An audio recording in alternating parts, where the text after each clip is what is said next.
Can a woman live alone? Can a woman cope by herself? This is the central question in the novel Ladies' Coupe, written by Anita Nair. Anita Nair is known for her other works like Better Man, Mistress, Lessons in Forgetting, Cut Like a Wound, Idris, Keeper of the Light, for her poem collection Malabar Mind, essay collection Good Night and God Bless. Anita Nair has delved deeply into the issue of patriarchy in Indian society. According to her, Ladies' Coupe is not a feminist novel, but it is a novel which portrays the situation of every Indian woman who lives in such a patriarchal society. Anita Nair tries to prove that oppression and suppression do not come in the form of violence always, but it is found mostly in terms of love. The central protagonist of this novel is Akhila.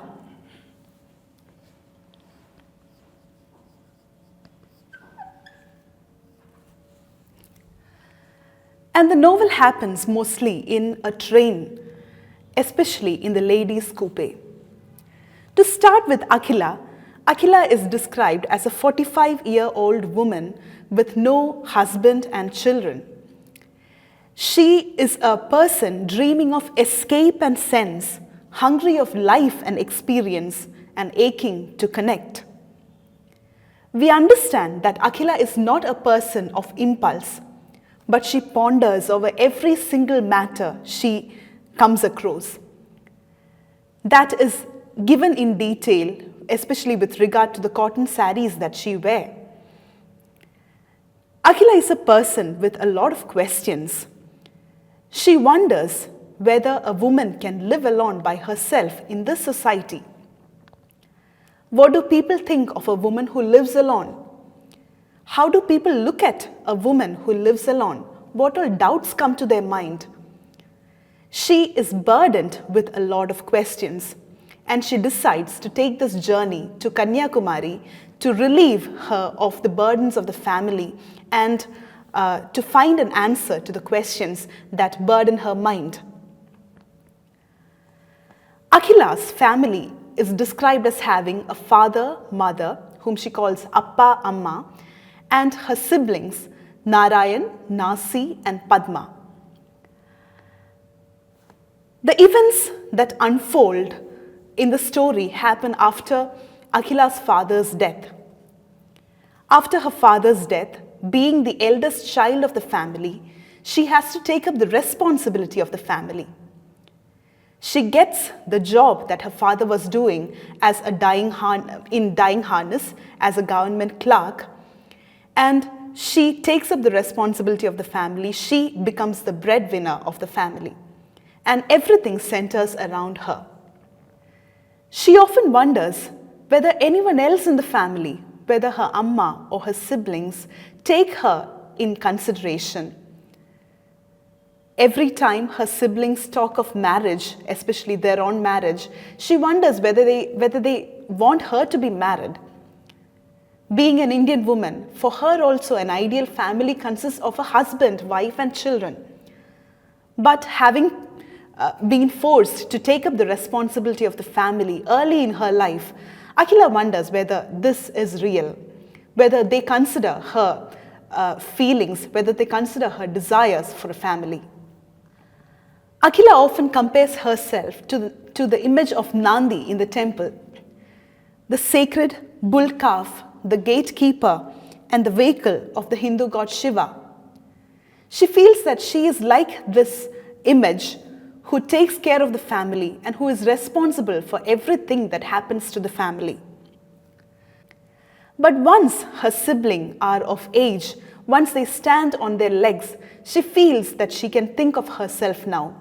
But even then, the bonds don't loosen. Even in her prime age, even when she feels that she can live by herself, her siblings tell her that she can't do that because the society is always looking at what she is going through. There is an instance, to make this idea clear, she gives an example of another person, one of her neighbors, by the name Sarasa Mami. Sarasa Mamis and her own family have gone through the same experiences. Sarasa Mami's husband died. Akhila's father also died. Unlike Akhila, who had this government job to keep the family going, Sarasa Mami had no means. What she did instead was to send her daughter for prostitution. So there is always this comparison between Akhila and Sarasa Mami, Akhila and Sarasa Mami's daughter Jaya. And people say that Akhila has managed things well. So Akhila's desires for a family, Akhila's desire for a relationship is never taken into account. Akhila also talks about there is always a reference to the lack of identity. She says that every time someone calls her by the name Akhila, she is startled because she is never used to hearing that name. Her mother calls her Ammadi. Her siblings call her Akka. And everyone else refer to her by such pet names or some other names. And whenever she hears the name Akhila, she says that she is startled to listen to that name. So there is a constant reference to a lack of identity. Similarly, Akhila, when she gets into a relationship with Hari, she is not able to say that in public because she feels that Hari, being a younger boy, being younger in age to Akhila, she feels that society would not approve of this relationship. So she has to end it then and there. Now, coming back to the train journey, Akhila decides to take this journey to Kanyakumari to find answers to the questions that trouble her mind. And she gets a ticket in the ladies' coupe. And there are 5 other passengers that accompany her, 5 other women with whom she makes a conversation and tries to understand the situation of Indian women. The first of the lot is Janaki. Janaki Prabhakar is an elderly woman. She is the oldest among the lot. So she is married to Prabhakar and she has a son by the name Siddharth, and Siddharth is married to Jaya and they have a child, Suji.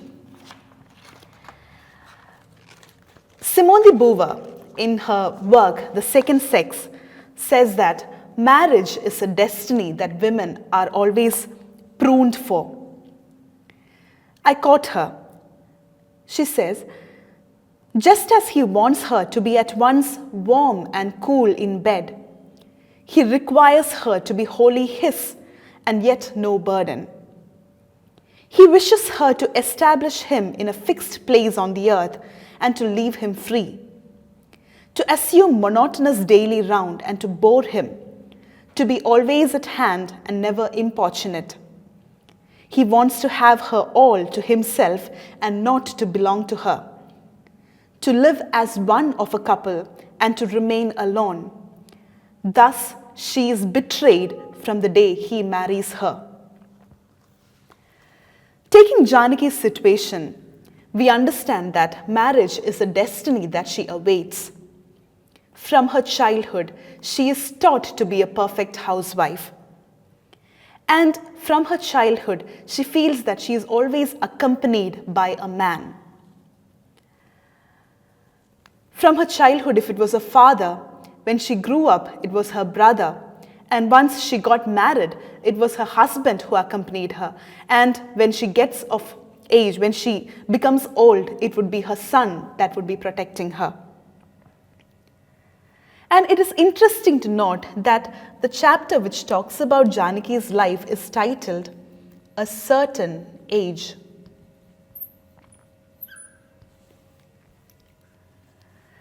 A certain age is a reference to Janaki herself that talks about how she has grown to be accustomed to the patriarchal system. Janaki talks about how she got used to the sounds in her house, How every morning, like a routine, certain sounds keep she keeps imbibing certain sounds, and those sounds are representative, are symbolic of the patriarchal system to which she is a part of. We often find Janaki being compared to Jaya's mother, her daughter-in-law's mother. Jaya often makes references as to how her mother used to do things all by herself, and how Janaki is always dependent on her husband, or how someone else always accompanies her whenever she does something. This creates some kind of a complex in Janaki's mind. And she wonders whether she is able to do certain things by herself. She wonders if at all it is possible to do things by herself. Yes, she knows that she can do it, but all these situations, all the patriarchal influences around her force her to be in a state of dependency. Now, this is what Betty Friedan calls the problem that has no name.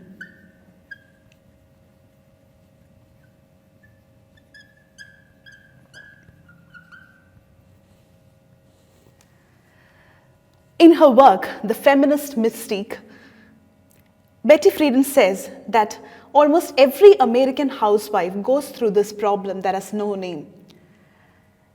From the outset, they seem to be happy, they seem to be content, having a happy husband, having a perfect family life. But deep within their mind, there is something that troubles them. There is something that troubles them, questions them whether they are capable of doing only this housework, which she calls the housewife syndrome. So Janaki can be seen as possessing this housewife syndrome, as having this problem that has no name. Moving on to the next character on the train, that is Sheila. Sheila is the youngest of the lot. She is only 14 years of age, and she is a student in the Holy Angel School. When Akhila meets Sheila, she tells her of the demise of her grandmother. And we understand very clearly that grandmother has been a strong influence in Sheila's life. The quote that she remembers from her grandmother is this: "The only person you need to please is yourself." Sheila's grandmother is 69 years old, and she is said to have a tumor in her womb. And she is presented as a strong woman who would not listen to anyone else unless that pleased her mind. There are manifestations of femininity in Sheila's grandmother's life. She always liked to dress up. She always liked to look beautiful, look appealing to the people outside. And that is exactly the reason why when her grandmother dies, Sheila makes sure that she has decked up her grandmother even on her deathbed. There is also a reference to female child abuse here. Sheila talks of the instance when her friend's father, when Hasina's father, Nazar, approached her and touched her inappropriately. And she was uncomfortable from then. And Sheila says that it was only her grandmother who could understand that situation perfectly. And another instance which her grandmother narrates of Celine, a girl who became pregnant by a father's friend. Sheila's mother also often wonders whether she could ever be strong like her grandmother. Whenever something hits her, she relies on her mother for consolation. Even when Sheila's father gets into a fit of rage, it is often her grandmother or Sheila's mother's mother that provide both of them consolation. You see the connection between women, the bond that women share with their mothers here. The title that Anita Nair gives to Sheila's story is "Go, Grandmother, Go."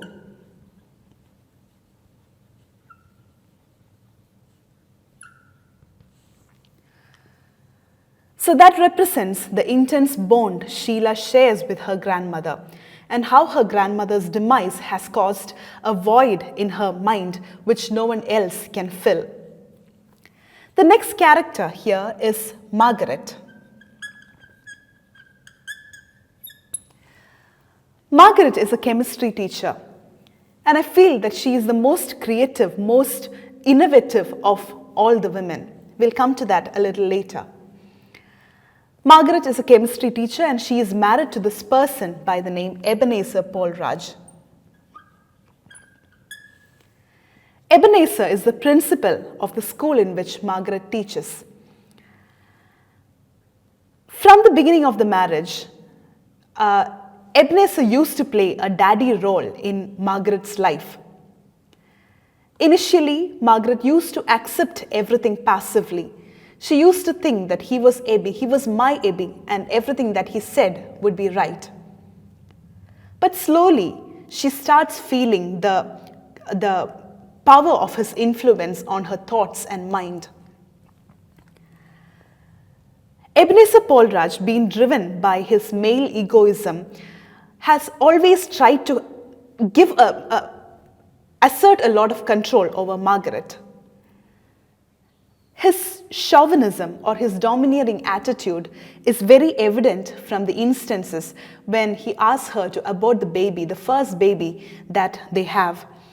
And in the case of asking her to discontinue her higher studies, her career, even in the choice of food that she makes and her hairdressing, he is egoistic, he is domineering, and he is a hypocrite.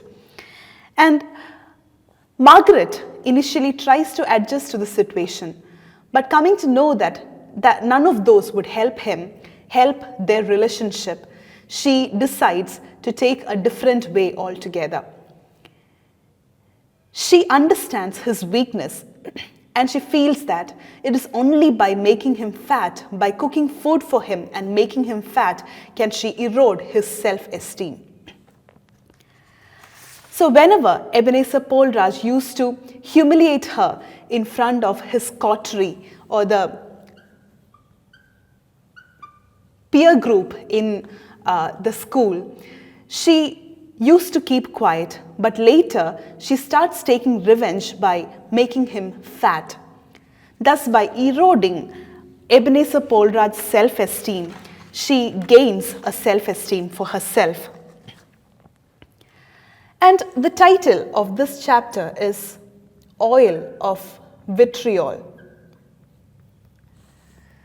Being a chemistry teacher, she uses this imagination and she uses the names of chemicals to represent the people that she comes across. And for her, Ebenezer Polraj is vitriol or sulfuric acid. Sulfuric acid can dehydrate the elements, or it can take away the elements of water from a surface. And it is highly explosive in nature. She feels that Ebenezer Polraj was like this sulfuric acid, who was draining away her sense of self, who was draining away, dehydrating her of her sense of self-esteem. So she compares Ebenezer Polraj to vitriol, and she says that she was this water, which she names as aqua regia. So initially, she was the normal, neutral water who would accept anything that would come to her. But later in her life, she becomes this aqua regia, highly acidic in nature, aqua regia which is even capable of dissolving gold. She becomes that powerful. And how does she do that? This being a metaphor, she applies that in her life by getting him fat, by taking him in and out of health institutes. So she feels that is her way of taking revenge on Ebenezer Polraj for whatever harm he has done to her. It is also interesting to note that she uses the names of chemicals to refer to the other teachers in the school. For example, she calls one of the teachers there, Pramila, as bromide, depending on the nature of her attitude. She calls the English teacher Daphne as lithium, all shining and charming. She calls the teacher by the name Xavier as a laughing gas, Navas, the vice principal, as tetrasulfur tetranide. So she compares each of these teachers to a chemical. And that is the reason why I said Margaret is the highly imaginative and highly creative person among the lot. So that is about Margaret.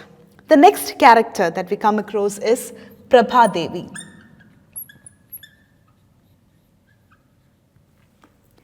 If we look at all the characters, we understand that Prabha Devi is the one who stands at an upper level than the others.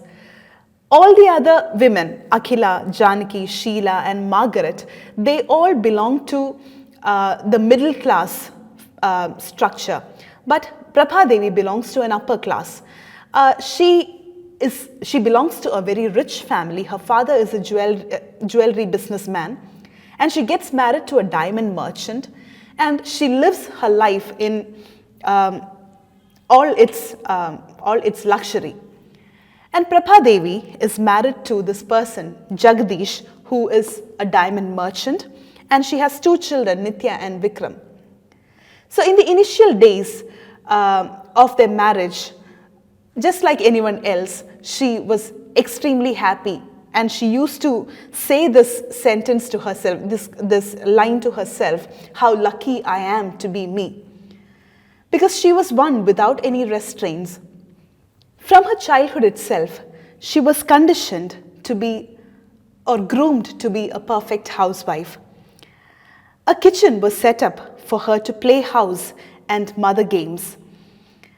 And it is said that sometimes Prabha Devi's mother used to join her in all these games.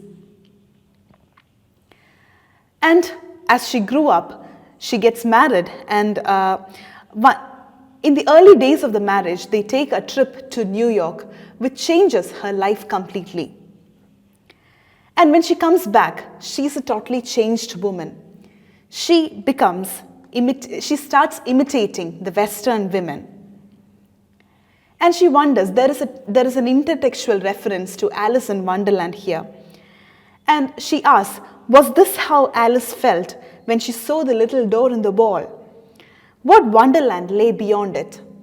She was all excited at the change that happened to her. But this person by the name Pramod comes to her life. And that is the point when she starts feeling guilty of the change that she has gone through. Pramod is Jagdish's friend from the golf club, but he gets attracted. He gets attracted to Prabha Devi and tries to misbehave with her, and that is the point when she feels guilty about the change that she has gone through, and she goes back to her inner self. She decides to be an introvert, and she becomes a housewife that Jagdish wanted her to be. And initially, if she wanted to delay the childbirth, if she wanted to delay her pregnancy, she quickly changes her attitude. She quickly changes her decision and says that she would bear children and be a good mother to them. As the children grow up, Prabha Devi starts listening to her own mind. And she feels that it is time she came out of her pupa.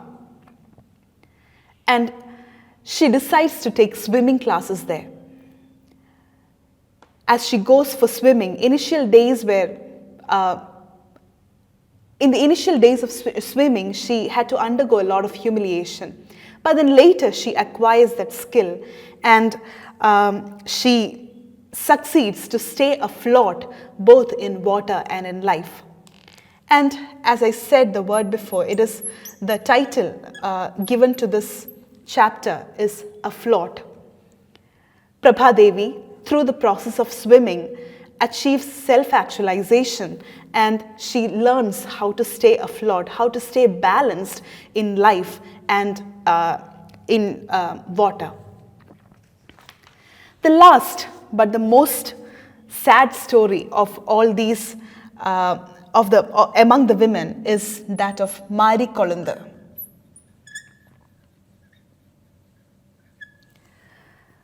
Mari Kolunda is a native of Kanchipuram. She's only 31 years old, and during her childhood, she lost her father, and her mother became a cook in the Chettiar family. Now, this Chettiar family Chettiar family also plays an important role in Mari Kolantha's life. She has two brothers, Ishwaran and Shivakumar. When we come to the Chettiar family, we understand that Chettiar is a silk producer and a merchant. And Chettiar's wife is described as a mad woman. We will come to that a little later, the mad woman. And he has three sons by the name Rajendran Anna, Sridhar Anna, and Ranganathan Anna. And she becomes close to the wife of the second son, Sujata Akka. Mari Kolantha initially comes to Chettiar family as a caretaker of Sujata Akka's son, Prabhu. Later, when she gets her first periods, she is looked at with vicious eyes by all the men in that family. And Sujata Akka sends her away to Vellore to be a helper in Missy K and Missy V's house.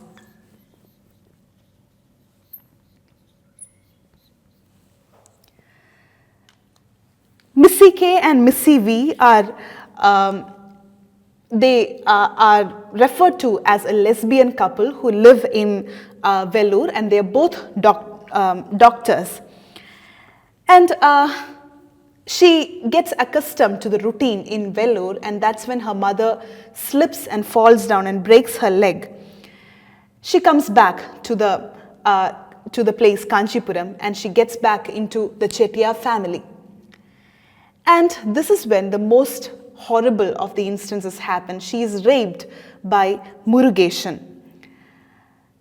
And through that incident, she gives birth to a son by the name Muthu. But it is difficult for Mari Kolantha to accept Muthu as her son. An unexpected person, an unexpected baby in the family, she finds it difficult to accept him. So in the initial days, initial years of his life, Mari Kolantha does not even look at him or address him as her son. And then later, she continues her life in Chettiar family, and she becomes a secret keeper of Sujata Akka. Now, Sujata Akka and Mari Kolantha initially share a very strange relationship. Even though Mari Kolantha comes there as a helper and a caretaker, Sujata Akka finds a lot of solace in Mari Kolantha. She feels that by satisfying Sujata Akka's desire for touch and companionship, she is becoming a solace to the family. And Mari Kolantha can never imagine of Sujata Akka sending her away.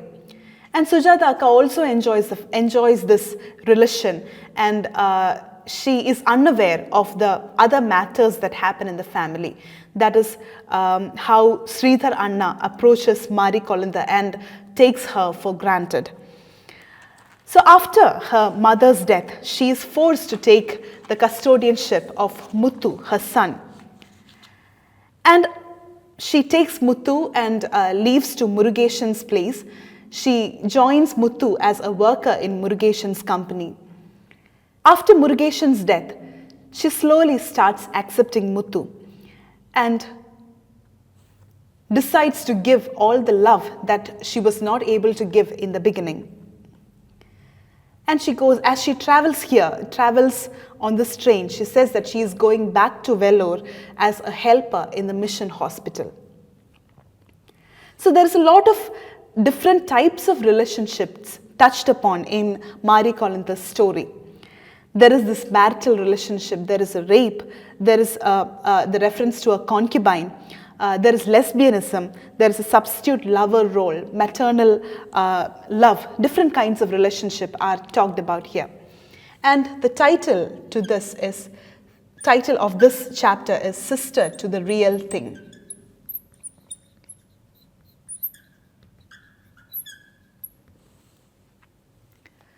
Sister to the Real Thing is a title that represents Marie Kolantha herself.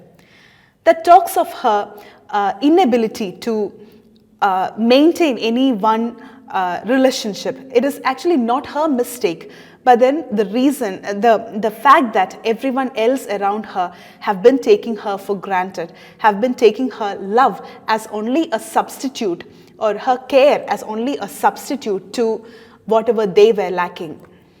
So considering all these characters, all these passengers who travel together in a ladies' coupe, Anita Nair has successfully brought the stories of Indian women from different realms, different classes of society.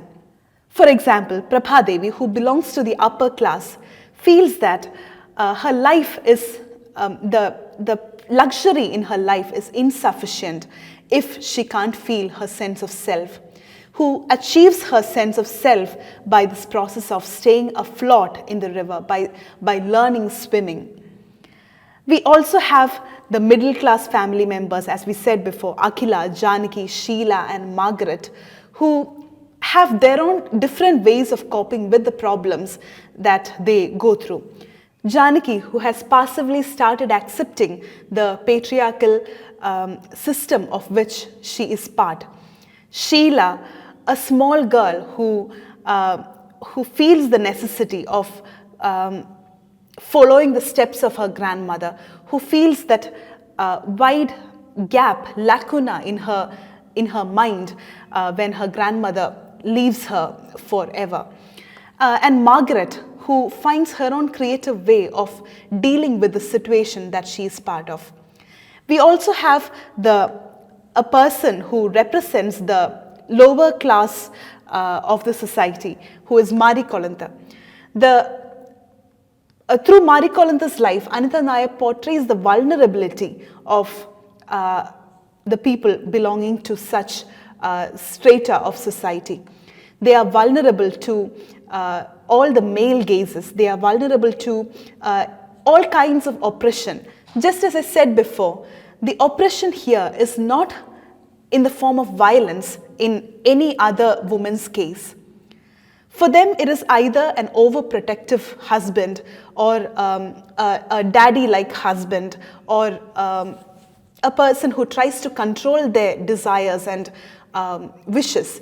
But here for Marie Kolantha, her oppression is physical in nature. She is physically assaulted, she is physically violated, sexually violated. Her condition is of a totally different kind. So by bringing all these women together in the ladies' coupe of the train, Anita Nair has very successfully portrayed the situation, the condition of an Indian woman. As we conclude, we will look at this journey that Akhila undertakes as a journey as a metaphor for self-realization. Journey can be taken at two levels here. The journey is a physical journey. For example, Akhila takes a journey from Bangalore to Kanyakumari. So it's a physical journey on a train. At the same time, it is also a metaphorical journey. It is a journey which helps her to become aware of the situation of other women and to have a solution for herself. So it is a metaphorical journey. We can look at the train as a symbol. In the initial chapter, Akhila feels that this ladies' coupe is like a womb. And she feels that all these passengers here are like fetuses jostling against each other in that womb. That is where she aches to connect. By connecting to each of these women, she finds a light into her own life. She feels that she has been able to establish a connection with the shared feelings of the other women. And finally, how does the story end? The story ends with Akhila's coming of age. Story ends with Akhila deciding to live by herself and not to be bothered by what the society says about her. As she reaches Kanyakumari, Akhila makes a final call to Hari. Anita Nair hasn't presented what happens after that, what her response to Hari was, and what situation Hari was in. There is no reference to that. But it is clear that Akhila has come out of her pupa and she knows what to do next. She speaks. That is how the last chapter is titled.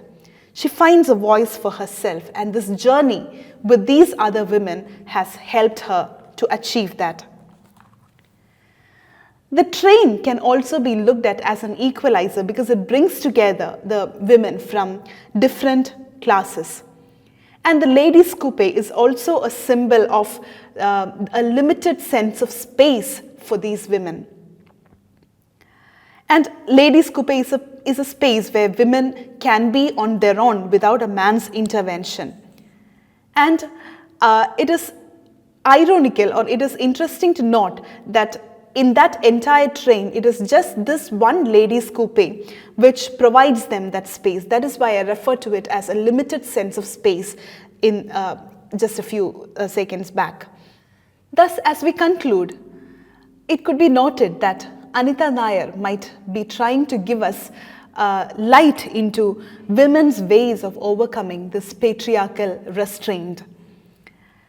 She is trying to probably say that there is no common solution to what a woman can or cannot do. Because taking each of these women, they have their own ways of coping with the situation. For some of them, it is passively accepting the situation, but for some of them, it is by making the husband fat and making him lose his self-esteem. Or for people like Akhila, it is voice. It is by speaking out for themselves. Two other important characters have influenced Akhila. They are Catherine and Karpagam. These are the only strong women that Akhila has seen in her life, who are not ashamed of living all by themselves. And as the end approaches, she understands that it is not a shame to live by alone. And a woman can definitely live by alone. But considering the social restraints, considering the patriarchal situation they are part of, the only solution is to find their own creative answer to the problem that they face. Thank you.